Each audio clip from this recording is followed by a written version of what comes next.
Call this meeting to order. Regularly scheduled meeting of the KIPDA Board of Directors meeting on today's date of Thursday, May 22nd, 2025 at 2 p.m. And have Mr. Haley do the roll call. Mr. Kevin Beatty. Here. Honorable Scott Bates. Here. Honorable John Black. Honorable Bernard Bowling. Here. Miss Brittany Vito for the Honorable Byron Chapman. Here. Honorable Jack Kaufman. Here. Mr. Jack Couch. Here. Honorable John Park for the Honorable Troy Ethington. Here. Mr. Chris John Streets for the Honorable Jeff Gahan. Honorable Nicole George for the Honorable Craig Greenberg. Present. Mr. Keith Griffey. Here. Honorable Treva Hodges. Honorable Dan Eisen. Here. Honorable Maria Johnson. Honorable Mike Moore. Honorable John Ogburn. Here. Honorable Carol Pike. Honorable Jason Sharp. Honorable Jerry Summers. Here. Honorable Rick Tanini. Here. Honorable Jim Travis. Honorable Scott Travis. And the Honorable David Vogel. We do have a quorum. And before we get into our agenda, I do want to recognize a couple of guests. We have representing District 37, which encompasses some parts of Bullitt and Jefferson County, House Representative Emily Calloway. Thank you for being here today. Thank you. And also James Victory with Congressman Guthrie's office. Thanks for being here, James. I know that you have had a busy week and busy last 24 hours. Is there anything you'd like to say to our board? I'm not sure what you're talking about, Jerry. Nothing much is happening. So yes, as of today, the one big old beautiful bill made it out of the House. That was going to the Senate. Probably some tweaks on it. So miles to go before you sleep on that one. But as the chairman of Energy and Commerce, Congressman Guthrie was tasked with down about $880 billion. And we're feeling really good. And the congressman was really happy about how that all turned out, because as dealing with the world that you guys deal with, there were no benefits cut. They didn't have to mess with the federal match program. A lot of where they got the budget on that was just enforcing some of those rules and laws that were already on the book. So with our friends in the Frankfurt General Assembly, it shouldn't be too onerous on them. The congressman once had said that Kentucky was always it was never one of the states that was really one of the issues as far as the sustainability going forward of Medicaid. They've always been doing a good job. So really here at home, nobody should see anything too much. The folks that still need those benefits will still get them in full. But on the other side of that, they cleared room to lock in the tax, there's a name for it, the Tax Jobs Act. But they were actually able to enhance it too, which is gonna be great. And some of the things you guys will need that will affect you all, it would, again, with the folks that you have are gonna be, lower tax rate for 65 and older, higher tax deduction for families, a tax on tips, no tax on overtime. So really just hoping this hits home for middle class families and increases make an increase overall prosperity across the country. Last thing, before I sit down, there are a couple grants that are out right now, Cops and Save the Streets for All, that are completely competitive. Both are due at the end of June. If you are a county that wants to go for them, I highly encourage you to work with our friends here at KIPDA to go after some of that money. And if you decide you would like to, and you're a member of the second district, Congressman will be happy to look at those projects and pitch it off for a letter of support for any package that you guys put in. So Jared, any questions? I appreciate the time. That's the end of my report. Thanks, James. Thank you very much. Okay. Just want to welcome everyone again. Thank you for your time, taking your time today to be here with us, those that are online and those that are with us present. So thank you for that. I'm going to ask that we just take a moment of silence for those families and areas that suffered our tornadoes and damage that we had here this past weekend. So if you just bow your head in a moment of silence.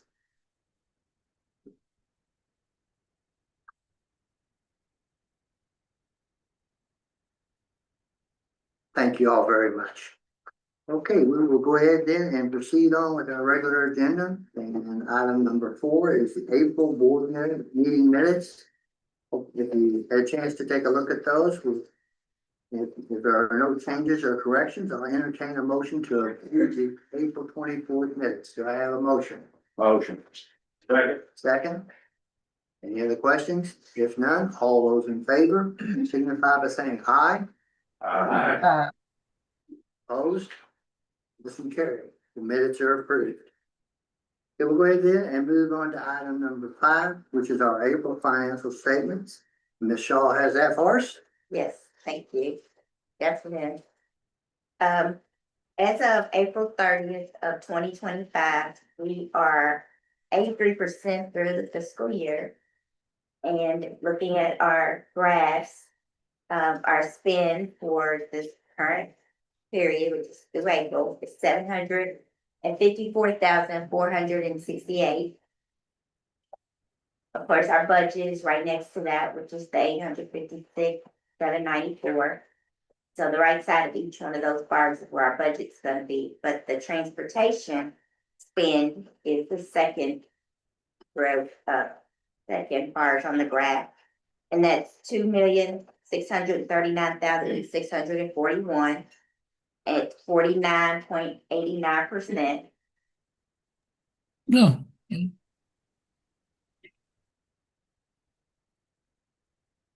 social services. Our total for social services is the $23,012,395 for 83.32%. Then we have our other operating, which is $19,727 for 25.13%. And then our overall KIPDA expenses is $26,706,106. And this is all through the 30th of 2025.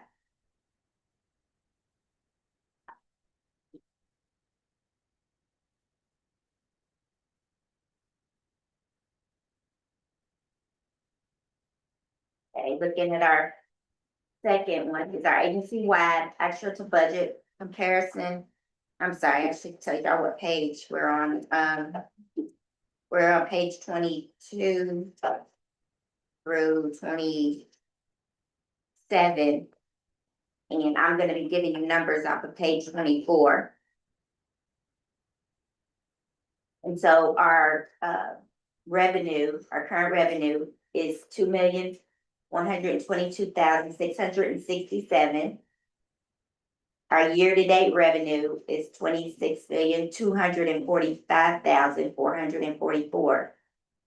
And then that last light blue bar is our budget amount, which is the 33,846,863. And our revenue, percentage is 77.54%. Our current expenditures, then the next three bars. And our current expenditures is 2,967,909. And our year-to-date expenditures are 26,706,106. And then, of course, our budget is the 863. And our expenditures are at 78.90%. So our board meeting, this month is a little earlier than usual. So just to let you all know that our revenues look a little lower than normal because all of them have not been processed.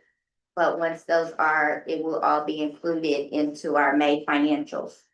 All the expenditures are recorded, so it's just the revenues that are a little bit lower this period than usual. On our balance sheet,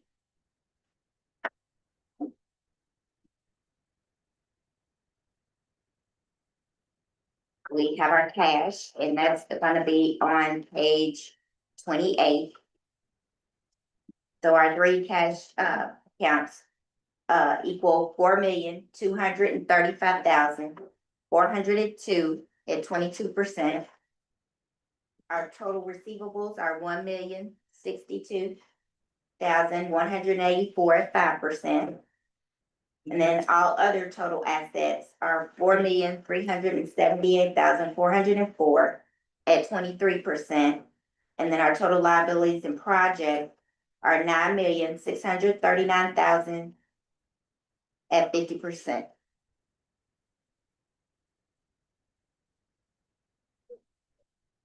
Have any questions?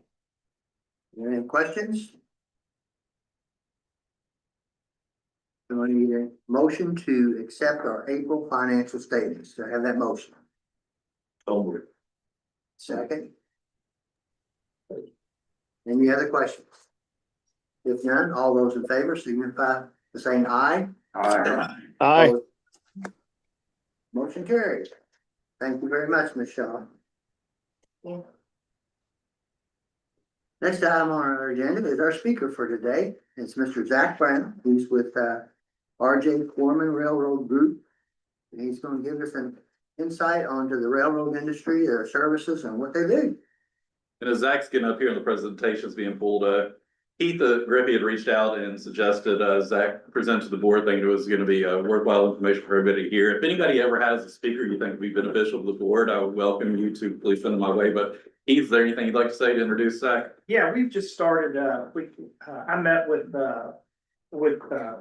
Zach and some other folks, through, economic development, which we're trying to, expand in our county. So I was working with that. But we started a relationship. They've got some really good stuff. And whenever I hear things like that, I always think regionally.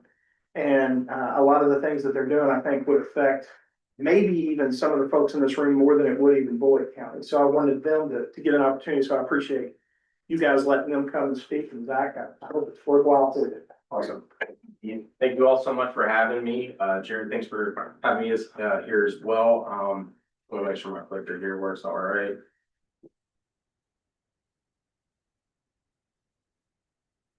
All right, we're good. Well, good afternoon. Again, thank you all so much for having me. My name is Zach Brown.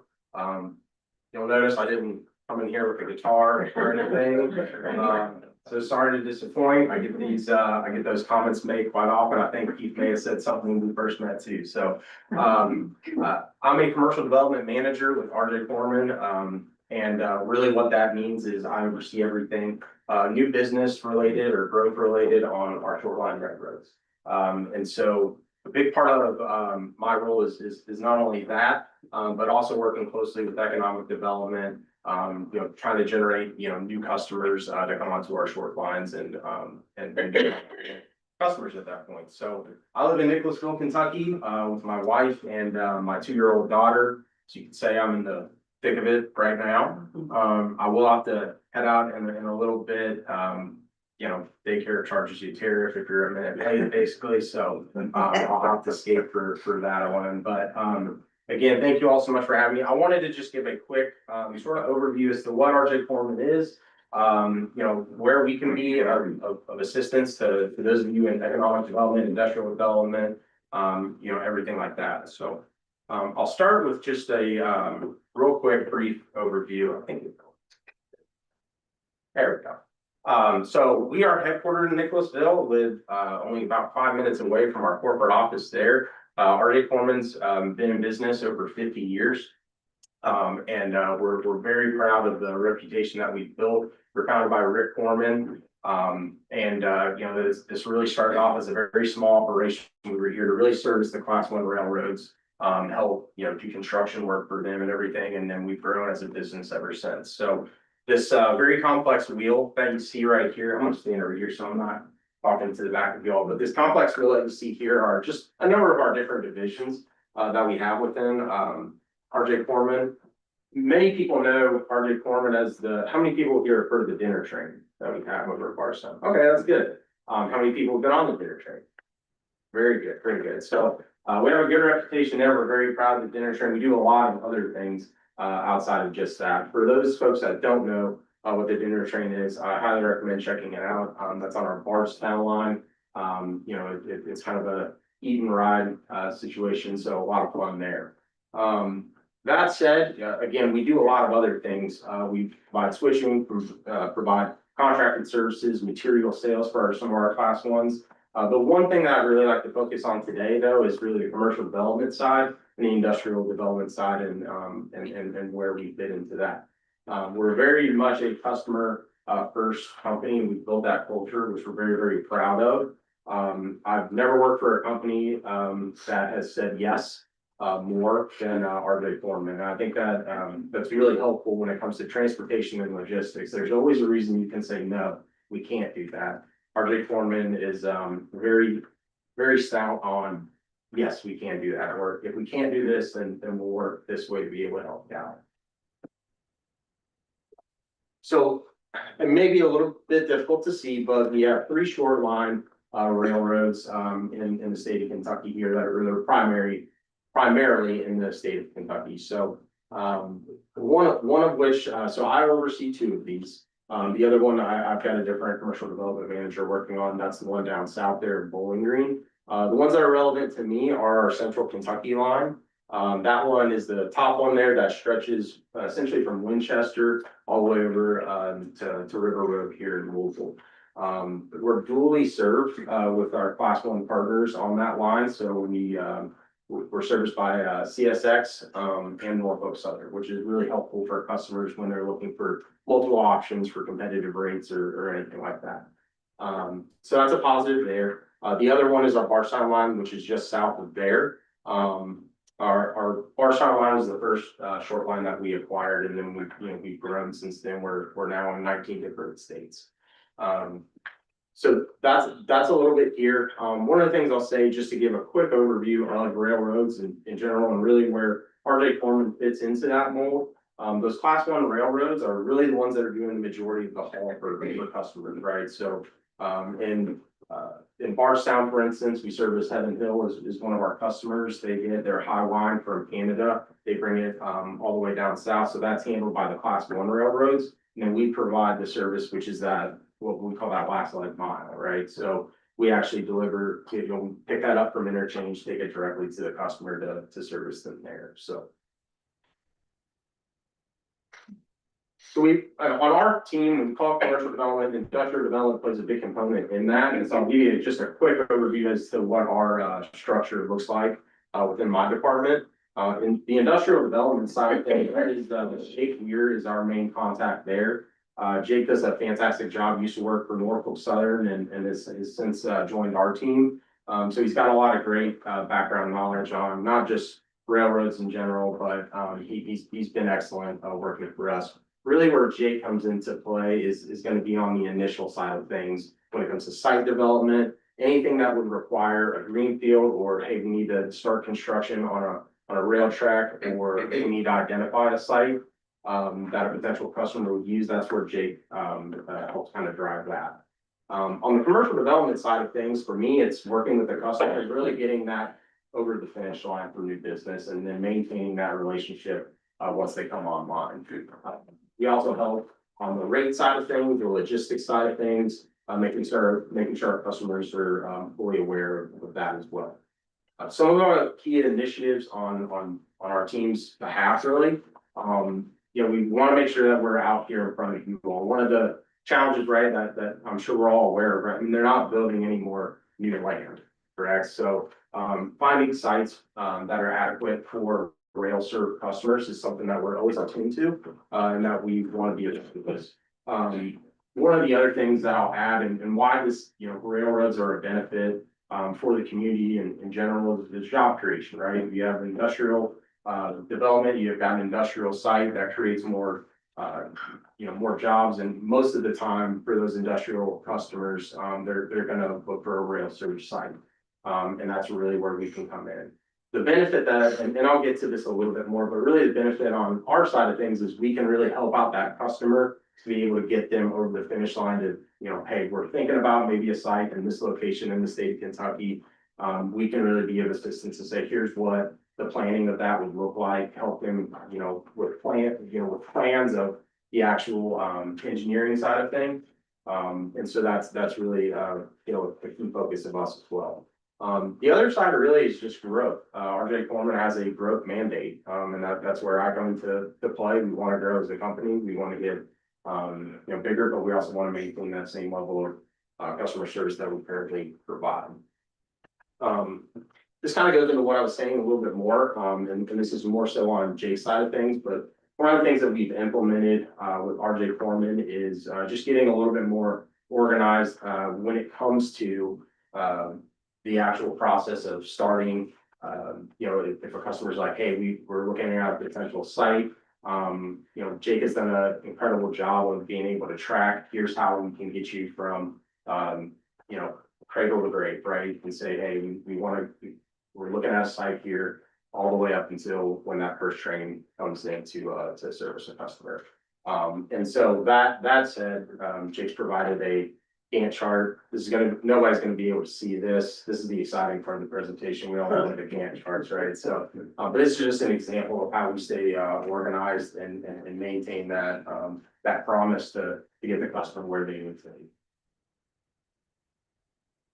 Another exciting thing that we've recently done, at the start of the year, we actually provided a more of an interactive version of what these sites could look like for customers as they're looking to pursue a location. So what's been beneficial of that, and you'll kind of see what we had before versus now, and it's quite an area of improvement. I wouldn't even say it's super futuristic, right? We just brought up to 2025 standards there now, which is positive. But where you all can be of assistance to us and where we can be of assistance to you is helping find some of these sites, right? And being able to market them.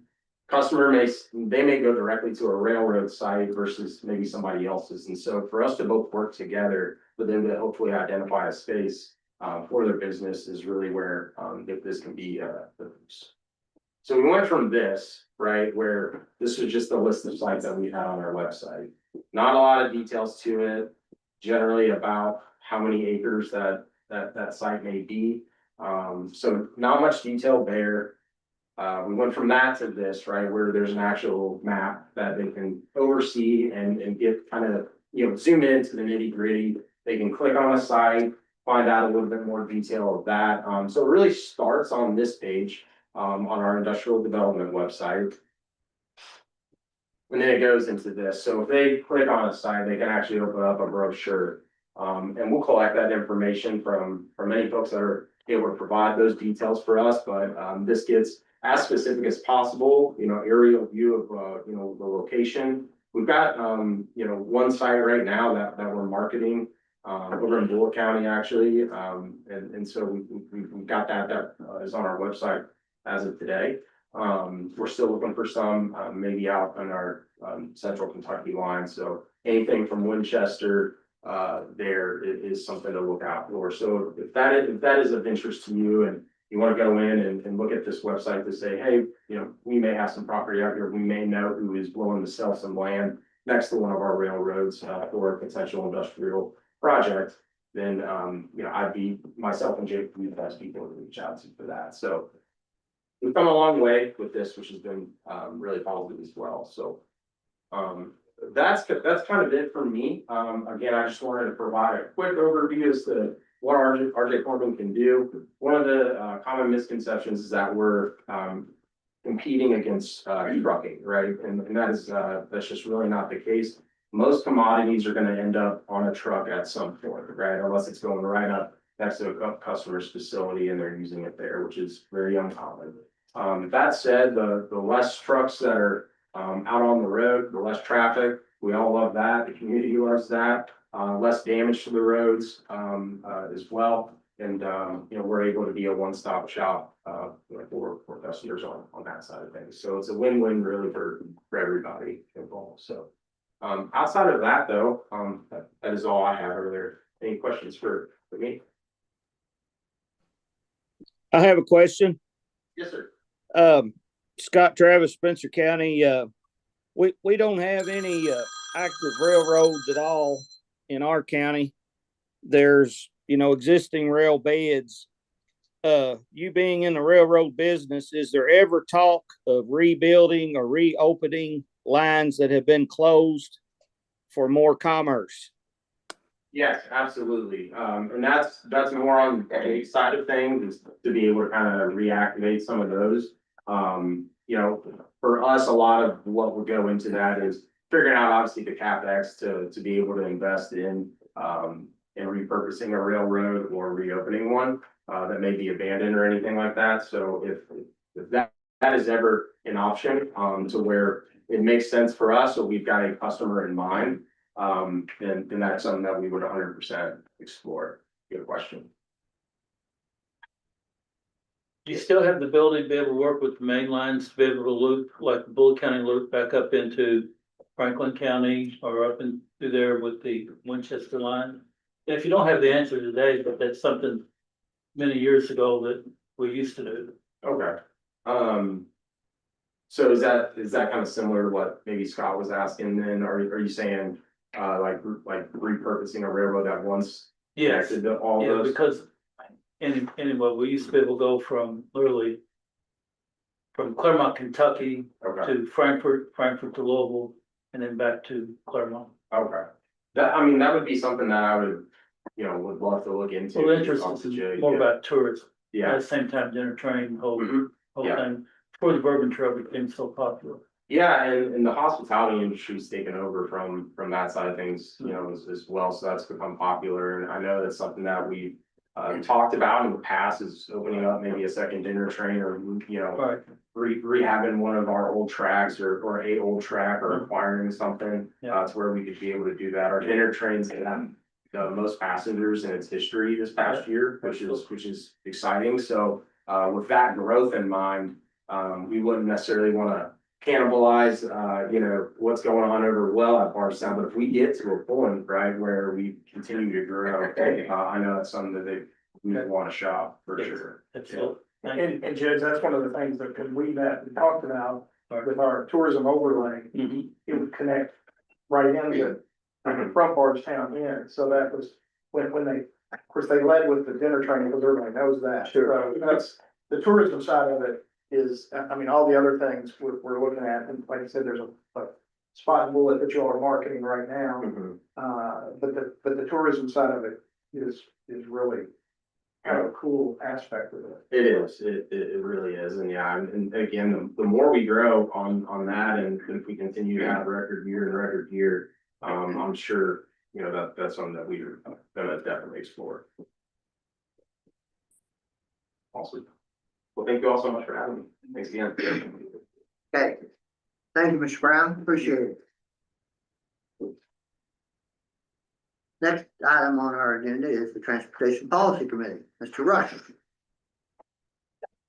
Thank you very much. Good afternoon. While we're talking about railroads, I guess I'll give an update on our Federal Railroad Administration grant. I've come to you all, a few times over the past year and a half or so to talk about that. At this time, just to give you an update, we are awaiting FRA approval. We think we're done with what's called step one. Step two is the more robust planning efforts. We are eager to get that going as soon as we can. But we can't until FRA says you're good to go on your step one. We submitted our stuff back at the end of 2024. And there's been some turnover on the federal level. And so we hope to have that real soon. So I just want to give an update on that while we're talking railroads here today. Moving on to the TPC meeting, TPC met at 12:30 this afternoon in this room, so I'll go over some of the highlights today. Real important to the MPO side of KIPDA, our new TIP was adopted, new Transportation Improvement Program. This one's a fiscal 25 to fiscal 28 TIP. Most of the projects that were in the old TIP are in the new TIP, and then the new projects that need to roll onto it are in there as well. So that was a big milestone for us. We update that every 2 years. And when we update our long range plan every 4 years, so next time around, maybe a couple years from now, so we'll be updating both those things. Notable about this one is this will be the tip of record when we next get reviewed by the feds in summer of next year. We're scheduled for what's known as the federal certification review, and so this will be the tip on record then. So we'll have to answer lots of questions about what's in this tip and tell them all the good things that we do with our tip. We had a robust discussion about some Indiana funding issues going on. For those from Indiana, you know a little bit about this, but what's going on is there's a series of projects, most notably the Bridge 51 project, Blackstone Mill Road Bridge project, that needs additional fiscal 26 funding. We've made some moves to get us some more funding so that bridge can be built. That's the bridge that's Kevin, I think it's still closed down to this day. Is it? Yes. Yeah, still closed right now. So get that to a construction letting later this calendar year in the early fiscal 26. The project sponsor for that is Floyd County government. They've got the responsibility for it. But what's really notable about that bridge is it touches Floyd County, Clarksville, and New Albany. It's a really important bridge for all four of those local agencies in southern Indiana. There's for those that are on the Kentucky side, Silver Creek divides Clark County and Floyd County. It's the only bridge in maybe an 8-mile section from Brown Station up to the I-265. There's no bridges in between, so it's a critical link that's out of commission right now. So anyways, we traded funding with our friends up in Columbus area MPO. They gave us some 26 funding. We gave them some of our 27 and 28 funding for Indiana. So it's a dollar for dollar trade. And it also opened up some funding for some other projects in southern Indiana for next year. So next on the agenda was the functional classification update. For those that don't know, this is the functional classification is a hierarchical thing that starts at the interstates, ends at the local roads.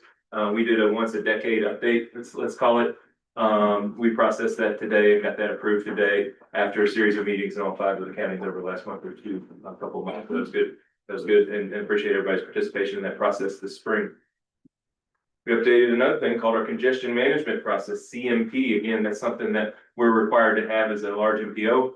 That was updated by Aaron Maselli. He's done a wonderful job with the use of our traffic data, our congestion data, our origin destination data. You hear me talk about Streetlight. I came to you last month, I believe, renewing our Streetlight subscription. We get a wealth of data from that platform and otherwise that we've put to use. And so if you all have questions about congestion, hey, I'm wondering about this, hey, I'm wondering about that, please reach out to myself or Marcelli or KIPDA staff, and we like to use that data the best we can because you all through KIPDA have paid for that data. So we want to use it and justify the ongoing subscription there. And then one last thing, and James mentioned this earlier, the Safe Streets and Roads for All program, updated the committee on that and where we are, and I'll give an update to the group here too, because some of the rural counties aren't in the TPC. Everybody should have your draft plans. Draft plans should have been submitted to you over the past week, in many cases, several weeks ago, in some cases. So everybody's draft plans are out there. Important date to note is June 26th. June 26th is the date that James was mentioning earlier. June 26th is when the grant implementation grants are due. Everybody has a safety action plan now in the form of these plans, one for each community.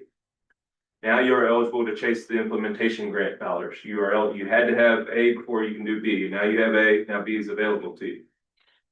We know there's a couple of interested LPAs that are going to pursue it. Trumbull County, I think, the project on 421, right, Judge, north of north of Bedford to near the schools. That's gonna be an applicant we know of in this region. We know of a couple other agencies that are very interested as well. If you think you're interested, please do reach out to KIPDA very soon. Especially if you're gonna need our assistance. You're gonna need our assistance to do this or do that. One other thing I will note is that part of the rules of this grant program is that only one application is eligible for each plan, okay? And so what that means is that KIPDA can't be the applicant, or technically KIPDA couldn't be the applicant on more than one of them, okay? So should be no big deal. Everybody has their own action plan. It's just gonna be a mayor or a county judge or a commissioner is gonna have to sign off on it. It wouldn't be the KIPDA application, but we will help you just the same as if it was something that had KIPDA's name all over it. So just wanna make that point. I think that concludes, I'll go down the list one more time for our Kentucky friends on some key dates. I mentioned this in the meeting. We've got a few dates and I hope it's not confusing. We've got some funding available through the cost increase reserves. If you have fiscal 25 cost project, June 2nd is when we need those in KIPDA. So that's Kentucky only, Kentucky MPO jurisdictions only. That's for fiscal 25 funds. June 20th is the deadline that our TIP folks have put forth on the amendment 1. So if you need your project to get an upcoming amendment, June 20th. June 26th is the SS4A deadline. And last but certainly not least, August 1st. August 1st is very important to the Kentucky MPO jurisdictions. That's when we're making about somewhere between 18 and 25 million available of new money. It's going to be another call for projects. Okay, so 18 to 25 million will be available. That deadline, that window is going to be open through the month of July, opening up on July 1st, closing on August 1st. So August 1st is the deadline to get those applications. If there'll be more information forthcoming over the next month or so. That concludes my report. I'll be happy to answer any questions. Any questions? If none, I need a motion to accept the report. So moved. Second. Any other questions? If none, all those in favor signify by saying aye. Uh, Any opposed? Motion carried. Thank you. Thank you, Andy. Now you got Transportation Division contract. Yeah, not yet. So on agenda item 8, we're on page number 31 of your packet. There are 2 contracts we are seeking board approval on. Both are with Louisville Metro Government. Hard for me to say. Both of these are annual contracts, to be clear. No funding changes on either one this year. The first one is for the Kentucky Air Education Program. So that's agreement that it's longstanding agreement between KIPDA. KIPDA funds, CMAQ funds are awarded. Remember, we have control of the CMAQ funds in Southern Indiana. And so KIPDA has awarded funds for that project for many years. Some are Indiana funds to the Louisville Metro Air Pollution Control District to administer what's known as the Kentucky Air Education Program. That's in the form of $200,000 federal dollars, and then they match it with $50,000 in in-kind local match. Second project is another longstanding project or arrangement with Traffic County. Louisville Metro Public Works has an immense amount of Traffic County needs around the county. And so KIPDA provides our PL funds, Metropolitan Planning Funds, paired with some of the FDA funds that are called Section 5303, also similar purpose planning, planning. And that's in the form of $100,000 federal dollars. And it gets matched, that one gets matched by KIPDA. So these projects are no change in funding from year over year, but these are in need of the board's approval. All right, we can take these as one motion. So we need a motion then to accept the contract for the Kentucky Air Education contract renewal and the Louisville Metro Public Works Traffic County contract renewal. Do I have a motion? Motion, Mr. Rowling, second. Any other questions or discussion? If none, all those in favor signify by saying aye. uh, Opposed, like sign. Motion carried. Thank you very much, Andy. Thank you. Next is item number 9, the Haven Ministries. Mr. Duncan. Good afternoon, everybody. I'm here partly to brag and partly to alert you to a new funding opportunity. I wanted to touch base, I think we shared this with you last time about the Haven Ministries in the Portland neighborhood here in Louisville.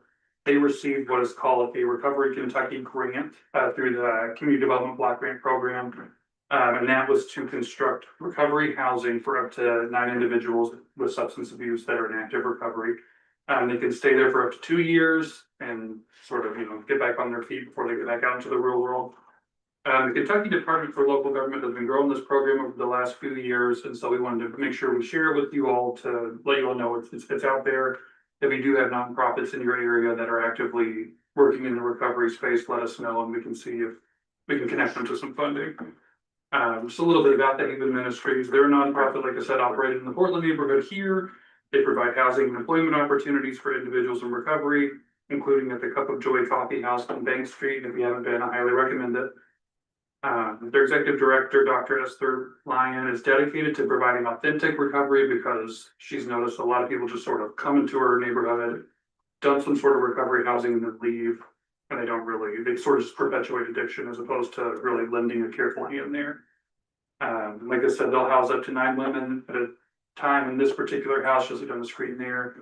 And she is actively expanding that this year with a new grant application. She's hoping to build 2 more of these homes, so that would be 18 additional beds for individuals, as well as some sort of a community campus, which will also have 18 rooms as well. And so this is a great example of what we've done with this grant program. It's due June 1st of this year, so it's a little bit of tight timeline if anyone want to do it now. But if you want to take it back and think about it, the state will be more than happy to learn about your project for next year. That's all I got for this item. If anyone has any questions, let me know. You wanna have any questions? I have a question. I'm Scott Travis. What's the chance of, I heard you say this went through DLG, what's the chance of opioid funds going into this type of home statewide? Are you talking about the settlement funding?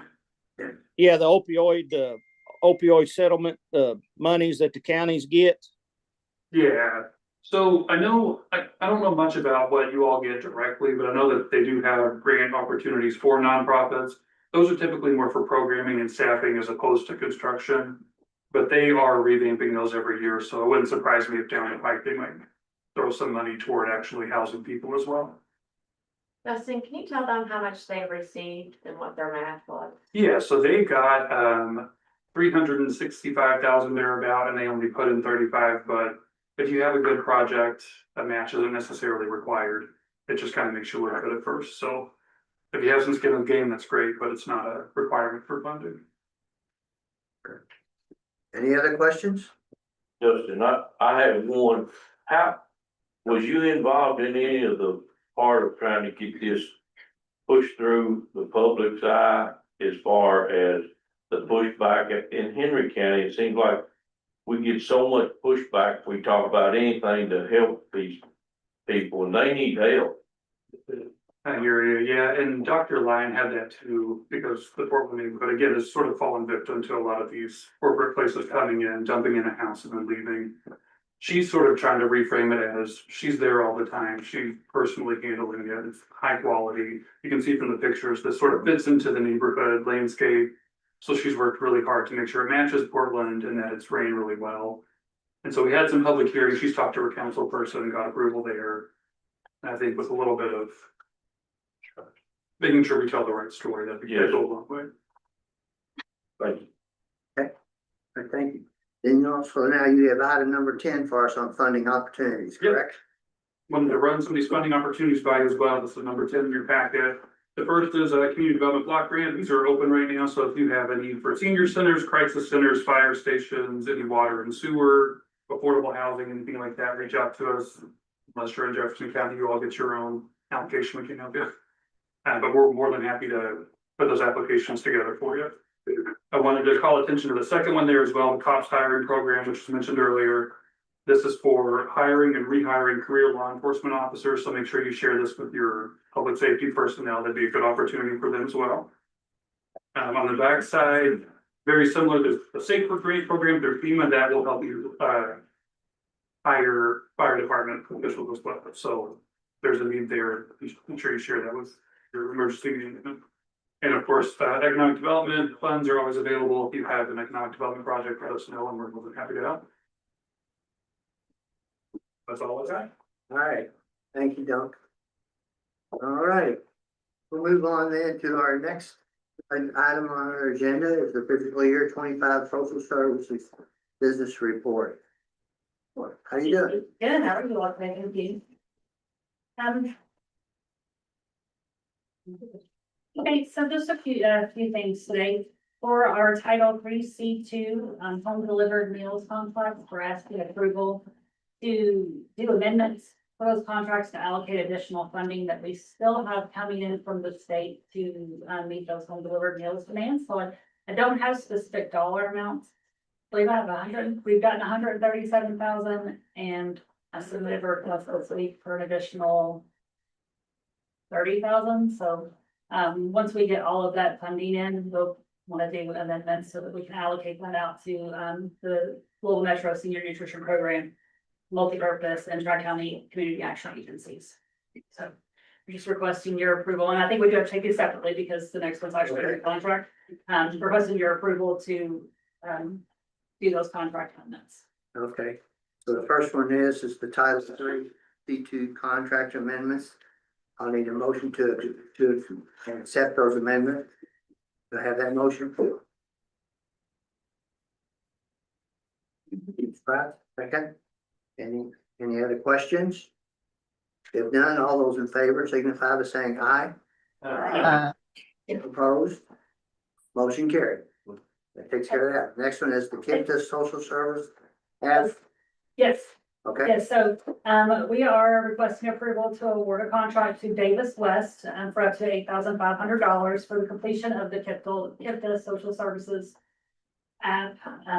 That would include testing, launching, getting it up on, the Apple Store and the Google Store, or all that stuff necessary to get that app launched and going that we presented about, a month or two ago.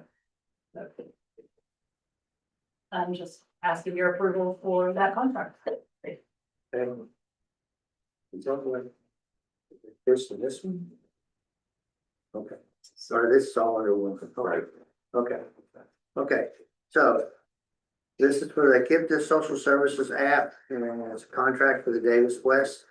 We're up to $85 for the completion of the KIPDA Social Service app. I need a motion to accept that contract. Motion, do I have a second?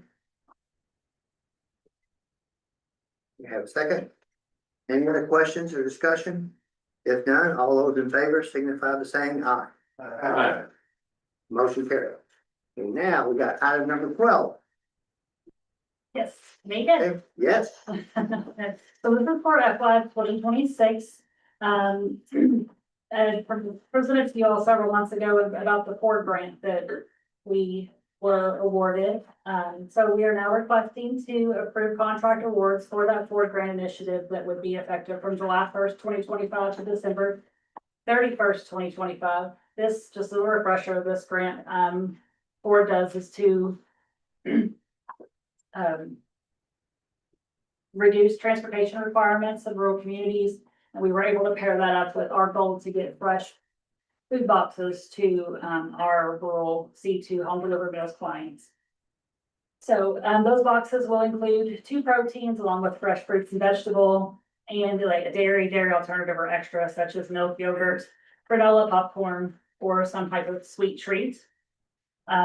Tri-County will be handling those monthly deliveries to Henry, Oldham, and Trimble counties. Masterson's will take care of the deliveries for us for Bullitt, Shelby, and Spencer counties. And then the boxes will be sourced and prepped and delivered to the local delivery providers by what chefs want. So we are asking to approve contracts up to 50,000 for what chefs want and 6,000 each for Masterson's and Tri-County. any questions? This is an action item, so I need Yes. a motion to accept the contract for the Ford grant. Anybody have any questions, discussion? Need a motion?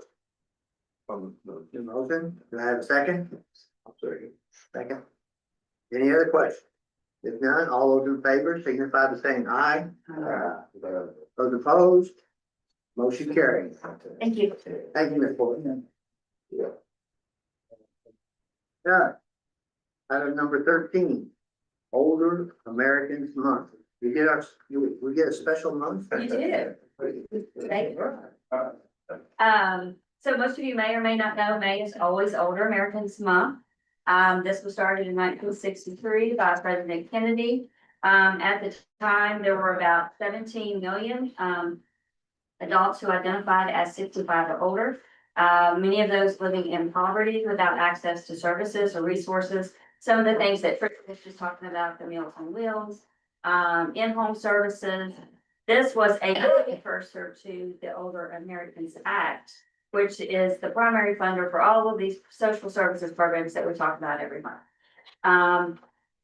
Even though there were only 17 million, 65 and older in 63, today we estimate there are over 55 million based on the 2020 census, with a quarter of those saying they live in poverty and dependent upon these programs that we talk about.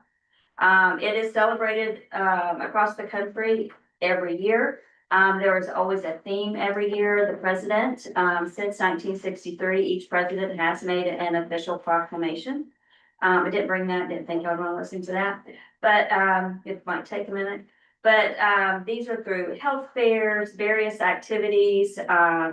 I have a list here if you're interested. The month is almost over, halfway over, of some of the activities at senior centers or in your counties. Vesselina wanted me to be sure to mention there is a big one coming up on the 30th in Bullitt County. It is the senior game day, senior recess day, which sounds a little scary. Going back in time, I'm thinking like a two-story maybe metal slide that you have to go down in very short shorts and it's really hot. But the theme this year is flip the script on aging to focus on transforming how society perceives, talks about, and approaches aging. It encourages individuals and communities to challenge stereotypes, dispel misconceptions, and honor older adults' contributions in the community. Older adults today and those who came before us, especially veterans. Any questions about any of that? Okay. Thank you. Okay. Next up on our agenda is item number 14. There's the May personnel report. Good afternoon, everyone. A few new hires, Ricky Smith in our FMA department. Randall Embry is kind of temporary filling in for a van pool maintenance and safety coordinator position. And then we've got Olivia Boyd who will start next month as an ADRC specialist. Had a couple of departures, Tyrita Diamond is nutrition assessor, and then Patrick Lynch is our van pool maintenance and safety coordinator. Got a couple of vacancies. We've got the home care assessment and case manager, which is in your packet. But we're also now, since I wrote this, actively looking for a van pool maintenance and safety coordinator. So all these positions, or both of these positions, are up on our website, and you can also find them through so our staff count is 80 full-time permanent, 2 part-time permanent, 3 full-time temporary, and 2 part-time temporary. I had mentioned at the last meeting that not every meeting, but a meeting every now and then, I'd also kind of give you an update on maybe what's going on from my office in terms of human resources and initiatives that we're doing, rather than just kind of tell you who's coming and going through KIPDA. So real quickly, I just wanted to give you a brief update on our wellness activities and what we've done over the course of the last year. So about this time last year, I started a wellness committee and I asked all of our staff members who wants to join. 18 members said they were going to join. And we were going to develop a plan for some wellness activities. So I was really encouraged that about a quarter of our staff were engaged and really wanted to develop a wellness program. We met twice and we established some priorities that we were going to kind of take action on over the course of this coming year, or this past year. A few things that we've done, and it's listed in your board packet. We've established here this Walk with Friends group. If you know our building, you know there's a square hallway, right? It's in the shape of a hall. You take 5 laps twice a day. Around that square, it's roughly a half mile, 1,000 steps, and you burn 75 calories. And 1 lap takes roughly 1 minute to complete. So sometimes I'll get up from my desk and I'll be like, hey, Cheryl, let's go take a few laps. Or I'll start walking by myself and I'll see my friend Mia and I'll be like, hey, Mia, let's go do a few laps. So it's a way just to move, but also to kind of connect with your colleagues too. I've distributed some paperwork on exercises that you can do at your desk. Indeed has a really good handout if anybody's interested on 25 exercises that you can do at your desk. So if you don't want to get up and walk around, you still need to type. There are a few things you can do, calf raises. We're not talking like 25 burpees on a gross carpet floor, but some things you can do right there. A few other things we've done a recipe exchange. We've done a plan exchange, which a bunch of us love. We bring in plants, we exchange plants. We have a book exchange. We have a pet photo display where everybody can kind of display their pets. A fruit and vegetable basket in the kitchen, which really gets pretty hot in the summer and the fall. We've got an inspiration board where you can just vent. You can, as an Indiana football fan and basketball fan, had a lot to say. Like we're getting a new coach. It's going to be basketball season soon. It's going to be football season, but also just inspirational things that you can say to your colleagues, or just keep your head up, keep going. And then one other thing we've done is we have a regional wellness coordinator through the state of Kentucky because we're a part of the Kentucky Employees Health Plan.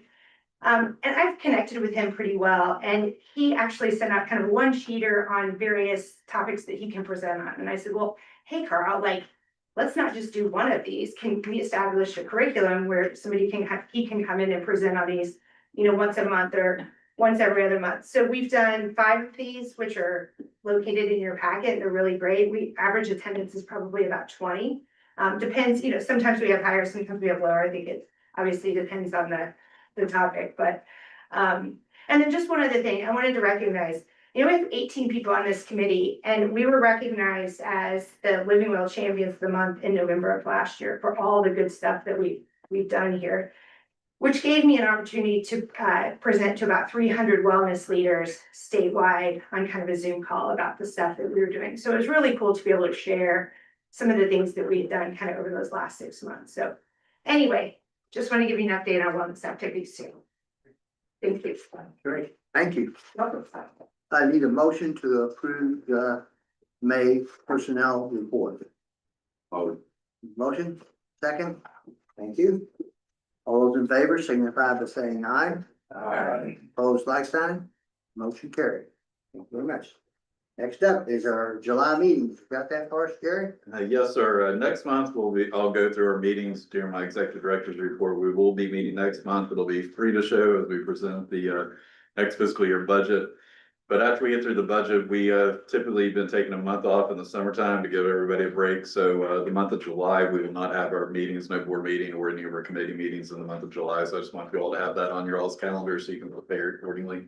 So that's all I had. I just wanted to let everybody know in advance that there will not be a board meeting in the month of July. And we need a motion to accept that report. That motion? So moved. Motion and a second. All those in favor signify by saying aye. Aye. Those opposed? Motion carried. And next up is our intergovernmental reviews, and these have all been cleared. There are no conflicts or anything in any of these. Okay. So I'll need a motion to accept the intergovernmental reviews, items A, B, and C. Do I have that motion? So moved. Second? Okay, got it. All those in favor signify by saying aye. Opposed, like sign. Motion carried. Next up is our executive director's report. Garrett. I'd like to begin by introducing, we have another guest here today, Brian Blank, who does community outreach for the Kentucky Department of Fish and Wildlife. Brian, I'd like to give you the floor to introduce yourself and share any information. Thanks, Jared. Thank you. I've been with the Kentucky Department of Fish and Wildlife for 15 years now. I was the former marketing director, and now in my role, I'm basically a resource broker. So I work with the mayors, the county judge executives, the magistrates, and if you have opportunities for us to partner with Fish and Wildlife, if you don't already have a contact, then I'm that person that can get you in touch with the resources that we have so we can combine and provide outdoor experiences. Some examples recently, in Bourbon County, we just did a ribbon cutting on a new boat ramp at Hingston Creek with Judge Executive Mike Williams and Magistrate Scott Wells. County Judge Bobby Hall in Greenup County. We've put in a courtesy dock last year on the Little Sandy. I'm happy to say it's still on the Little Sandy. It hasn't washed down to the Gulf of Mexico with all the rain, because we did have one that did end up all the way down to the Gulf of Mexico, but, or Gulf of America, however you want to choose to call that. But we put a courtesy dock there on the Little Sandy, and the activity has picked up quite a bit. He's seen a lot of business for sandwiches, ice, sodas, and a couple of the convenience stores there. So we have about $11 billion a year economic impact, helping people get outdoors and enjoy the outdoors. Last one, just recently we visited with Judge Harry Clark over in Rowan County. I don't know if you guys are familiar with the App Harvest facility over there, but they just bought 300, 400 acres, had 2 ponds on it. One of the ponds is ideal for one of what we call our Fins Lakes, which is our fishing in neighborhoods. We stock those very aggressively. But we average about 1,000 fish per acre. We want people to go there, catch fish, take them home and eat them. In Jefferson County, we have like 7, and we have others in other counties. So in a lot of the areas, you can take the TARP bus with your rod and reel and go catch fish and take them home. So the Fins program is really big, and the facility there that Judge Clark showed us is an ideal place for us to add a Fins Lake. So I will be here. I've got cards. I'll make myself available. And the last thing that I'll say, kind of on the funny side, I have been here for 16 years, but I grew up in Baltimore. My parents were federal government employees. So when Andy gave his presentation, I noticed like the first 2 sentences, he used like 4 words, and the rest were all acronyms and alphabet soup type stuff. So it made me flash back to my childhood. So congratulations on TIP and CMT and KIPDA and CPC and LPA. And it was pretty impressive the way Where that came from. Yeah, man, I tell you, you just rolled with it. But I appreciate what you guys do. As an agency, we could not provide the experiences that we provide for our over 1 million customers without the things that you guys do here on the local government level. So thank you for your service, and thank you for what you all do. And I look forward to working with each one of you. Thank you. Thank you. Hey, I have a request from you. Scott Travis from Spencer County. I'm up on the TV behind you. Hey, Okay. we got a big lake, and we're really close to Louisville. And I want to make the lake a weekend adventure instead of just a day fishing trip. I have Representative Tipton on board with me. I'd like to have a meeting this summer to see where we can make a BEACH or something similar to that. Thank you. Well, I will email you, and then we'll set up a time to get together and visit. That'll be great. Thank you. I can't wait to see somebody get on a park bus and trigger a fish. Yeah, I go, thank you very much for your report. Thank you. Next up is the executive. Good. I'll just continue. I also want to recognize we had a couple of people join after we did the roll call. Oldham County Deputy Judge Joe Ender, Spencer County Judge Executive Scott Travis, and J-Town Mayor Carol Pike. Thank you all for joining us today. Thank you. I'm 15 minutes behind line. The next item is just the travel items for your all's consideration. The first is the Kentucky County Judge Executive Association and the Kentucky Magistrate and Commissioners Association Joint Summer Conference. Along with that conference, we have the Kentucky Council of Area Development Districts Board Meeting. This is in Lexington, June 11th to June 12th, with one staff member, myself, attending. The next item is the Association for Commuter Transportation in New Orleans, August 3rd through 6th. This would be attended by Elizabeth Bolton Schiller, our Alternative Transportation Program Manager. And then finally, the last item is the 2025 National Brownfields Training Conference, attended by Felicia Harper and Dustin Duncan in our CED division, and this is in Chicago. Again, this is for your all's consideration. Action is requested. Okay, I need a motion then to accept the executive director's report with those travel items. Do I have that motion? I'll make it. Motion, second. Second. Any other questions? All those in favor signify by saying aye. Aye. Those opposed? Motion carried. And next month's meeting, we'll have here in the Burke Room and on Zoom, the Transportation Technical Coordinating Committee on June 11th at 1 p.m. And then our next month's meetings will be the Transportation Policy Committee on June 26th at 12:30 here in the Burke Room and on Zoom. And then immediately following will be the June KIPDA Board of Directors meeting at 2 o'clock. That concludes my report. Okay, thank you. Any other business? I just have one item myself. We are approaching the Memorial Day weekend. Hope you all enjoy the long weekend, but please don't forget our veterans that gave us all, so we can sit here today in peace and happiness. So let's remember those two. It's just not another day off. Okay? All right. With that, I'll entertain a motion to adjourn. All those in favor, signify by saying aye. We are adjourned. Thank you all very much.